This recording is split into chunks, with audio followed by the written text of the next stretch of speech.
Hello, friends. Happy Saturday. Welcome into an all new episode of the Pack a Day podcast. I'm your host, Andy Herman. You can follow me on Twitter at Andy Herman NFL. You can find the podcast at Pack a Day Podcast. Hope your Saturday is treating you well. I have full transparency for you right to kick things off. This is take two. I just recorded a 40-minute episode that did not have any audio on it whatsoever. And it's now 2:09 in the morning. So this might be a slightly abbreviated version from the one that I just recorded. The good news is I should be very well versed at this point in time in our discussion for today because I've done it already. So let's get right into it. If you would be so kind, since this is the sort of day that is going to be happening for me, if you could like, subscribe, comment, give those 5-star reviews. Those things always help a ton. Super simple to do, but they help the algorithm, the search engines, all those sort of things. So like I said, very simple, but it helps the podcast a ton. We've got a decent amount to get into today, some interesting news and notes. Then we'll get to our Packers Vikings grades. I know it's Saturday. I know the game was last week. My apologies for being under the weather and taking a little bit longer on grades this week. I also know it wasn't obviously the most fun game in the world, but I still think there's fun things to look at from who played well, who didn't play well, what it means, and hopefully some improvements for some of those players moving forward and some other noteworthy performances. So we'll get into all of that. Before we get there, a couple pieces of news and notes. We did hear from Matt LaFleur. Well, I should say, first of all, Luke Getsy was spotted at practice. And there was then the follow-up question in the media auditorium about what his role was with the Packers and how long it's been going on. Luke Getsy is, in fact, consulting with the Packers in a very similar situation as Robert Saleh. If you remember, Robert Saleh, defensive head coach, defensive coordinator, is helping the offensive side of the ball with Matt LaFleur as a consultant. And now Luke Getsy, former Packers quarterbacks coach, and then the offensive coordinator for the Bears and the Raiders. He is helping on the defensive side of the ball. And I love this. They've done something similar before with Aubrey Pleasant. And the fact that you can bring in smart people into your organization like Luke Getsy and Robert Saleh and just add additional voices to the room. I think Matt LaFleur does a tremendous job as a coach of having an atmosphere where everyone's ideas are welcome. And when you have two people like that who are able to be there to throw ideas off of and to pick sort of your game plans apart, it is a value add for the organization as a whole. I'm sure it's beneficial for Robert Saleh as he gets ready for his next gig. Same thing with Luke Getsy. And I love this idea. From a offensive standpoint, Matt LaFleur is able to put his game plan together and throw it at Robert Saleh and say, what do you think is, some of the flaws of this? What, as a defensive coordinator, would you pick apart? And Robert Saleh has the ability to view the Packers offensive tape and say, if I were putting together a game plan this week to stop your offense, this is what I would do, because here's your weaknesses, here's your tells, here's what you're doing poorly, and here's what I would attack as a defensive coordinator. And the fact that you have access to that is a huge value add for the offense and for Matt LaFleur. And then on the flip side, for Jeff Hafley, the fact that now you have this former offensive coordinator in Chicago and with the Raiders that is put together these sort of game plans. And now he can look at the tape of Green Bay and of Green Bay's defense and say, here's how I would attack it. Here's what offense I would put together. Here's how, your weaknesses, here's your tells, and to be able to go through all of that. Again, a huge value add for Jeff Hafley. And I'll say this one more time. Well, Matt LaFleur has done a great job of sort of separating church and state between Robert Saleh and Jeff Hafley so that there's no confusion of who's in charge, or are some people going to be drawn to Robert Saleh and what they're very smart to do it that way. But the fact that Jeff Hafley can also go to Robert Saleh and say, hey, what do you think of this? And the fact that Matt LaFleur can throw things past Luke Getsy still if he wants to. Again, the more smart people that you can have in your organization to throw those ideas off of and to have them consulting with you is a plus all the way around. So I love it. I love the fact that Getsy's been helping out. Apparently he's been doing this for multiple weeks now. And this is just the first time he was actually in Green Bay at practice.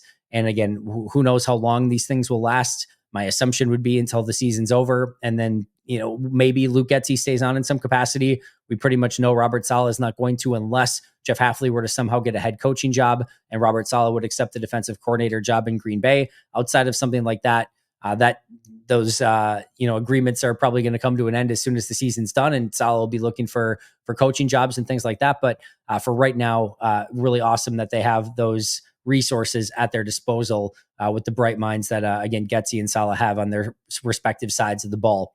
An interesting note from Ken Ingalls on Sean Ryan. For those of you who don't know, when you are a rookie, non-first round pick, if you hit a certain threshold of snaps started in your first 3 years, you get a bonus in year 4. Happens all the time, kind of goes under the radar. It's about a $2 million bonus, and you have to start 35% of your snaps over your first 3 seasons. I've known about this rule for a very long time, or this escalator for a very long time, but never in a million years did I ever think about tracking it to see who's close to it or anything like that. Well, Ken Ingalls, kudos to him, tracked it for Sean Ryan and noticed that Sean Ryan is ridiculously close to hitting that accelerator. And in order to get it, again, you have to have started 35% of your snaps that you've played. And if he's done so, then he gets again about a $2 million bonus in 2025. And in order to hit that accelerator, Sean Ryan needs the offense to play 65 snaps at least, and he needs to play all of them. So it's pretty crazy. And like a normal game is usually right around 65 snaps on both sides of the ball. Again, it can vary depending on what happens. The Packers are averaging a little fewer or a little less than 65 snaps per game on offense. So Sean Ryan has to hope that this is one where the offense plays more than 65 and he plays the entirety of it. Now, the interesting juxtaposition here is for Sean Ryan, and I want him to be able to get paid and everything like that. I'm not cheering against him here. Let me be very clear. But for Sean Ryan, he gets that $2 million bonus if he hits it. However, that does count against the salary cap. Now, anytime I talk about money or salary or things like that, I always view it from a salary cap standpoint, because for us as fans, the amount that is going from one bank account to another doesn't really affect us all that much, right? Yes, it goes from the Packers bank accounts into these players' bank accounts, and these players get paid. And I want all of them to get paid. Let me be crystal clear. But the most important thing from a fan standpoint is the healthiness of the salary cap, because that gives you more resources to go out and spend and utilize, right? So it's this interesting juxtaposition where I'm rooting for Sean Ryan to get this bonus, but it is an additional $2 million that comes off the salary cap if he does hit this incentive. So I'll just put it this way. I hope he gets it for his sake. I won't be super disappointed or losing sleep over if it's 64 snaps instead of 65. Again, I'm not trying to say that in a way that's disparaging towards Sean Ryan and his paycheck, right? Because I get that that's a lot of money, and for him that would be pretty freaking awesome. For the Packers, again, from a salary cap standpoint, you want them to have more money to go out and spend. So I'll let you decide what you want to do with that information, but it's an interesting situation nonetheless. And for Sean Ryan, obviously a lot to hope for and play for in this game. If he can stay healthy throughout the entirety of the game, play 65 plus snaps, a big $2 million bonus for him in 2025. Let's get to our injury report presented by Habish and Rotier. For the Packers, Jair Alexander, Zane Anderson, Andre Dillard, Quay Walker, and Evan Williams are all out. Questionable are Christian Watson and Brenton Cox. And good to go are Chris Brooks, Javon Bullard, Josh Jacobs, Elton Jenkins, Tucker Kraft, and Devontae Wyatt, which means Devontae Wyatt cleared concussion protocol. Now, Brenton Cox and Christian Watson, both questionable. Cox did not practice at all this week, and that was sort of a prerequisite that we heard from Matt LaFleur for players to be healthy enough to play. You had to practice, you have to be healthy, and it seems like Cox is not. And then for Christian Watson, I just can't imagine the world and the scenario in which you want to rush him back. It doesn't seem like a smart idea. If he does play, I would assume it is like the first drive just to get him, again, reacclimated. He only missed one game, so I don't know that there's this huge need for it, but I would assume it's just like one drive and then they probably shut him down after that. But I would assume he probably doesn't play in this game. I would think that would be the common sense approach here, but we'll have to kind of wait and see. But again, Jair, Zane Anderson, Andre Dillard, Quay Walker, and Evan Williams all out. By the way, I would expect a IR stint for Jair Alexander to start on Saturday and some other call-ups and transactions to take place. We'll keep you posted on that tomorrow. Again, Christian Watson and Brenton Cox questionable, and Chris Brooks, Javon Bullard, Josh Jacobs, Elton Jenkins, Tucker Kraft, and Devontae Wyatt all good to go. For the Bears, pretty cut and dry injury report. Elijah Hicks, the defensive back, Travis Homer, the running back, and Tevin Jenkins, the offensive lineman, are all out with injury. Everyone else on their roster is good to go and play in this game. Now, the Packers know how to bounce back from tough hits. If you've been hit with an injury after an accident, the team of highly skilled personal injury attorneys at Habish or Rotier can help you receive the right compensation to help you bounce back from your injury. Habish has been successfully resolving claims for over 90 years, and their attorneys have the experience and expertise to get you back in the game. When you call Habish, you're going to talk to a lawyer directly. Super simple. Their number is 800-242-2874 or 800-2HABISH. You can also visit their website at habish.com. Habish and Rotier, national reputation, hometown service. Also want to talk about my Luigi's Pizza Player of the Game. I did not do a post-game show, so did not get to do our Luigi's Pizza Player of the Game. I am going with Edgerrin Cooper. We'll talk about his high grade in just a moment here. Just a really fun player to watch right now, just operating at a different level, different speed, different pace. And it just really feels like we're seeing a star grow right in front of our eyes. So he is my Luigi's Pizza Player of the Game. 10 tackles, 4 tackles for loss, was a little bit of everywhere. Some bad too, which we're going to talk about in our grades in just a moment. But he still gets the prestigious Luigi's Pizza Player of the Game award. Of course, as soon as Green Bay picks up their win against the Bears this week, you can use hashtag Luigi's Victory Monday and follow Luigi's Pizza at Luigi's Pizza, Luigi'sPizza, to be entered to win a free case of Luigi's frozen pizzas. And if you have not tried, whether you're a winner or not, if you have not tried Luigi's frozen pizzas yet, I am a pizza connoisseur, especially when it comes to frozen pizzas. I have gone down that aisle and tried every single pizza known to man, and Luigi's is the best. It is my favorite. I am not just saying that.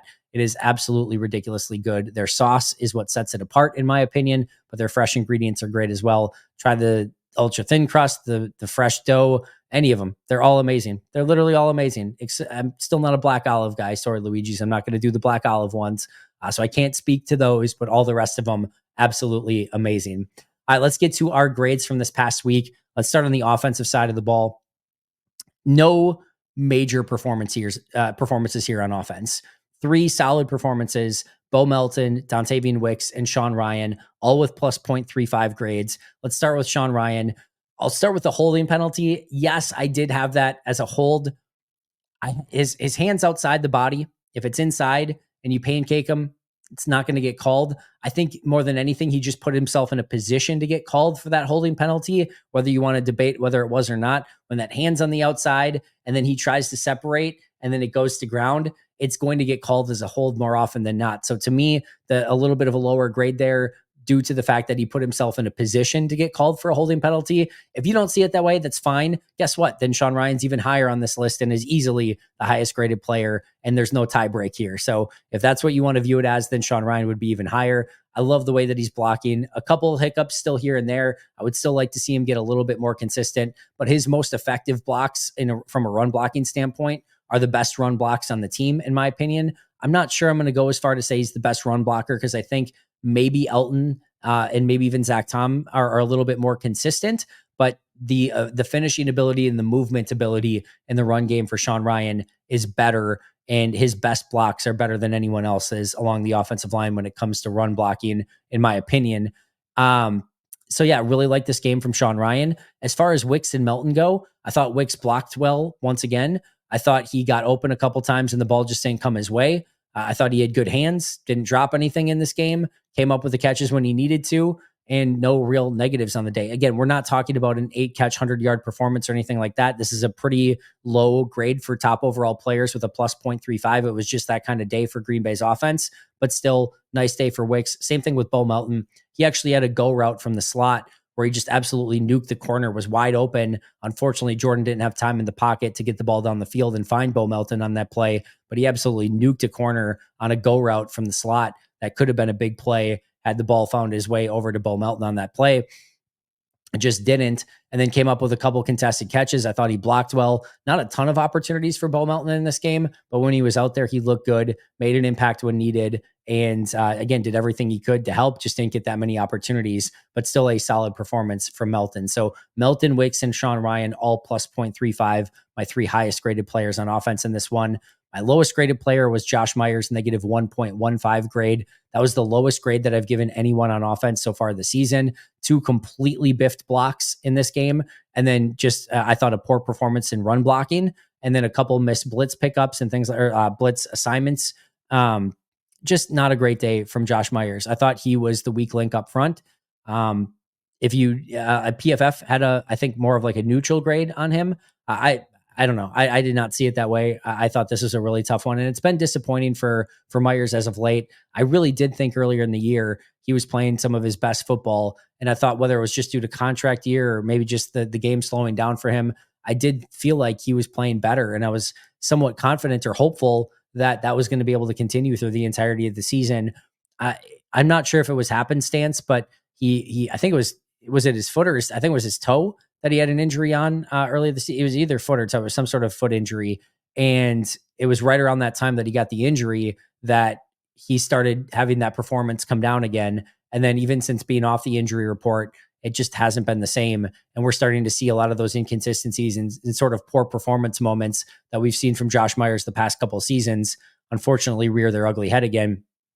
With this performance, he's now my lowest graded offensive player on the season. So going from a player who I thought was having a nice start to the year to somebody that's again sort of regressing back and having that sort of inconsistent season that we've sort of come to expect from Josh Myers, unfortunately. Jaden Reed, negative 0.8, was my second lowest graded player. Obviously had the fourth down drop. Just couldn't get anything going on offense. I thought his run blocking could be a little bit better. I would have liked to have seen Green Bay try to get him a little bit more involved in this game. Maybe, again, if need be, generate some touches for him and maybe just game plan that in a little bit more. But I thought Reed struggled to get open for a good chunk of the day. Like I said, had the drop, had some missed blocks as well. And just your uncharacteristic performance from Jaden. And they've got to get him going. I think that's going to be a huge thing against the Bears in this final week, is to hopefully get a little bit of Jaden Reed mojo back. There's no reason he should be leading the league in drops, and it's got to get corrected. It's got to get cleaned up. He's way too important of a player on this team. And if they go into the playoffs with a sputtering Jaden Reed and they can't get him going, it's probably going to be a kiss of death for Green Bay because he's just too important of a player on offense. And then last but not least was Rasheed Walker, negative 0.25. Not this brutal score from Rasheed. Had one play with Jonathan Grenard where he was just a tick slow out of his stance and Grenard just blew by him. Some good run blocks in this game, some good pass blocks in this game. But again, you just end up with a little bit of inconsistency here from Rasheed Walker, which has kind of been the name of the game for him so far this season. He's my second lowest graded player on offense. It's not a bad grade. There's only 4 players that have a negative grade on offense. And again, Rasheed's and even Jordan Morgan's one of them too have very minimal negatives. But just been that kind of year for Sheed. I still like him a lot. I still think he can be a really good player, but just like to see that consistency come up just a little bit. And again, not a brutal grade here, negative 0.25.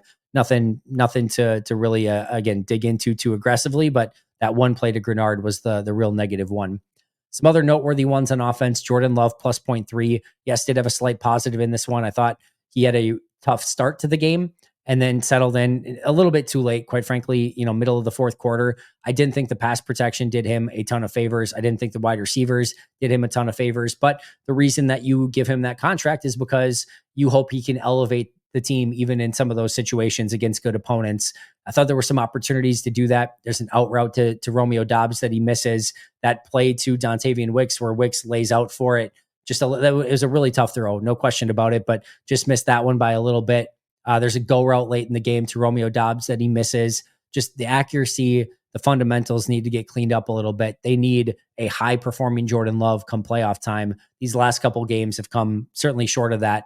I thought there were some opportunities earlier to just put a better performance together, maybe get the offense in a little bit more rhythm. And Jordan just didn't have that early in the game. It wasn't again until it was a little bit too late, but still ended up with a slight positive in this one. Josh Jacobs, a very minimal positive, had the biggest negative moment in this game with a huge fumble early on, which was a massive negative grade, but with some good running, including a touchdown run, multiple missed tackles. He was able to get this still to a slight positive, but make no mistake, that fumble was a huge negative, and he had to overcome that even just to get it to that very slight positive. Tucker Kraft and Zach Tom. Tucker Kraft, just some ups and downs, ended with an exact neutral grade. And then Zach Tom had what looked like was going to be the highest grade of the day, then had a penalty and a pressure that he gave up late and just kind of wasn't quite as complete at the end of this game and had some hiccups that brought that grade back down to a neutral. But early, he was basically the opposite of the offense. He actually played well early and then struggled late, whereas the rest of the offense was basically struggled early and played well late. So it was just a weird juxtaposition as well there for Zach Tom. Top 3 on defense: Edgerrin Cooper plus 0.35. Talk about, I love the word that Tom Brady used. Tom Brady has been very up and down himself in the booth, but I love the word volatile that he used for Edgerrin Cooper. The highs are very, very high. He's doing some unbelievable stuff. It's almost like he's teleporting to different areas on the field with how fast that he is. 4 tackles for loss, 10 tackles. He was all over the place. Thought there were a couple times where he's trying to do a bit too much. and sometimes taking the cheese too. And there were some plays in coverage where he drifted too far to one side to kind of, either read the quarterback's eyes or to go make a play, but he actually needed to stay on his side and it came back to haunt him. There are a couple plays where he needed to stay deeper, but he came up and tried to, again, make a play on a defender or an offensive player in front of him, but he needed to stay back and then they were able to throw over the top of him. So he just needs to stay a bit more consistent, know his assignments, know his roles. There's a couple plays late too where he kind of bit inside on the run. I know he wants to make plays, and it's still a very big net positive for what Edgerrin Cooper is doing out there. But the step to his game that he needs to take to go from this player who's sort of becoming a star before our eyes and having these flash plays to actually being a all pro caliber player is making sure you're doing the little things, the fundamentals, knowing your assignment, not trying to do too much, and then let that raw natural ability come out within the framework of the defense. And if he can do that, then he's a top 3 linebacker in the league. And right now it's just the signs of being a top 3 linebacker in the league. So just needs to be a bit more consistent there. Still was the highest graded player on defense and deservedly so. The big plays that he came up with. Also had a big missed tackle on the screen pass that ended in a touchdown as well. Tough tackle, but one that he would, I'm sure, tell you that he would have liked to have made in that situation. Xavier McKinney plus 0.3. Thought he did a really nice job early in this game of filling the lane and making some tackles in the run game. Thought he was exactly where he needed to be the vast majority of the game. A couple plays later that he'd probably like to have back, but still ended up in a net positive. And then Carrington Valentine, again, another volatile player in this game, the huge interception, but then fumbles it. Had he not fumbled it, it would have been a much higher grade, probably on the day too, but he put the ball in harm's way. And thankfully, Carl Brooks was there to clean it up and pick up that fumble. But that's once you get the pick, you got to take care of the ball. Otherwise, you end up giving it right back to Minnesota, and he almost did on that play. Had a big missed tackle in the run game, had an illegal hands to the face on Justin Jefferson. I thought early in the game he was phenomenal in zone coverage. There's some really good stuff on tape from Carrington Valentine in this game, but also a little bit of volatility and some things that as a young corner, he still needs to clean up as well. Bottom 3 on defense, Javon Bullard, negative 0.7. Would have liked to have seen Javon be a little bit more consistent in this game. And I thought he played better in slot corner, but before Zane Anderson went out, and then struggled more at safety, which again, he didn't really, I'm sure, practice much there that week. He was practicing at corner. He was also banged up through the week, so probably didn't practice all that much in general. And then again, having to basically switch positions and go to safety. The big play, of course, was the Jordan Addison play. Now, Sam Darnold had all the time in the world to let this play develop, but Addison's, runs the little hook, sits, makes a move. Bullard bites on it and then just burns him deep on a little, kind of go like circles back and does a go route after that. Way too easy a separation. I know it's a hang with him a little bit, but you still got to make sure that you're not getting beat deep in that situation. And Bullard obviously gave up the touchdown there. Thought he tackled well early. Thought there were a couple plays later from taking an angle standpoint and just tackling standpoint he would have liked to have had back. I'm not this big believer that Javon Bullard's having this really tough season and is really struggling. I still think he's a value add. I still think there's some things he's really doing well. I love the intensity and physicality that he brings, but just needs to be a little bit more aware, especially in coverage of everything that he's doing, taking a few better angles here and there, and then just making sure that, Jordan Addison doesn't get him to bite the cheese and, beats him for a touchdown. Those things certainly don't help either. Brenton Cox, negative 0.65. Let me just point out here, he hurt his foot early in the game. You can see it was nasty looking, tweaked. It looked like an ankle, but they're listing it as a foot. Was ugly. Kudos to him for coming back and playing. Once he came back and played, you could tell he was not himself. Now, I don't get to grade any more leniently because I would have to know everyone's injury status at all times in order to do so, and I just don't. So I don't get to be any nicer on my grading because I think he's hurt, but you could tell he was not 100%. And I give him a ton of credit for fighting through it, but he was struggling to get off of blocks, make any impact as a pass rusher or as a run defender. And I think the injury there did play a huge factor in that. Eric Wilson, his lowest grade of the season with a negative 0.6. Minnesota definitely picking on him. Thought he was a little bit over aggressive at times. Thought he was not always getting to his spots. I thought he was being manipulated in the passing game. Thought he was late getting to the hole at times. He struggled to get off of blocks. Just kind of a tough day for Eric Wilson. And like I said, Minnesota definitely kind of targeted him, I think both in the run game and in the passing game. So bottom 3 on defense, Javon Bullard, Brenton Cox, and Eric Wilson. Some noteworthy performances. Devontae Wyatt was the only player at defensive line, either end or tackle, that graded in the positive. He had a plus 0.1. PFF had a 90 plus grade on him. He did get some pressure early, but he couldn't really finish it, kind of stumbled into a couple of those. There were positive signs out of Wyatt, no question. And I think him going out with a concussion was very detrimental to the team because he looked like somebody that was actually capable of winning up front. But he had a slight positive for me. Rashawn Gary and Kingsley Enagbare, negative 0.35 grades. Would have liked to have seen them perform better. Struggled to get off of blocks as pass rushers. Rashawn Gary did have one play where he got there and then kind of missed the sack. I thought he did well in run defense, had to stop late as they were trying to get the ball back. That was pretty good. Enagbare, one of the more disappointing players of the season for me. He had that really big game against Tennessee, a couple of solid games here or there, but just really not taking that step that I was really hoping that he was going to be able to this season. Just hasn't really made that impact. And I think it's kind of gone a little bit under the radar. Eric Stokes plus 0.05 grade, nothing major, but his third consecutive game graded in the positive. It has been noticeably better. Not been targeted a ton. There was a play late where I think it was a key third down, Jordan Addison kind of beat him and Sam Darnold just overthrew it on that play. But still, it has been noticeably better for Eric Stokes these past few weeks. And you love to see it. He has graded in the positive all three times. I think it's a plus 0.45 grade over the last 3 weeks after being by far the lowest with a negative 4.2 grade up until that point. So some nice signs of positive grades for Eric Stokes these past few weeks. Keyshawn Nixon, negative 0.35, did have that pass interference penalty and then did get beat by Jordan Addison. Now recovered and broke up the play. If it's a better ball, it's probably a touchdown. So again, grade that how you will, but just a noteworthy play there nonetheless. Not a brutal game from Nixon, but definitely gave up some plays. And then again, that big pass interference penalty. And then Zane Anderson, I actually thought looked really good prior to going out with the concussion. That was very early, very small sample size, but he continues to look the part. I've been very impressed with him over the last couple of weeks, and actually do think his injury was detrimental to that secondary, not only because, Zane Anderson was playing well, but also because it forced Javon Bullard then to go from the slot into that safety position, and he wasn't quite as good when he moved to safety. So it definitely had an impact, and I really liked what I saw to Zane Anderson prior to going out with the injury on special teams. A couple other miscellaneous notes. It was the first time all year that the offense and defense both graded in the negative. It was the offense's lowest grade of the season. It was the defense's third lowest grade of the season. So it was just that type of day.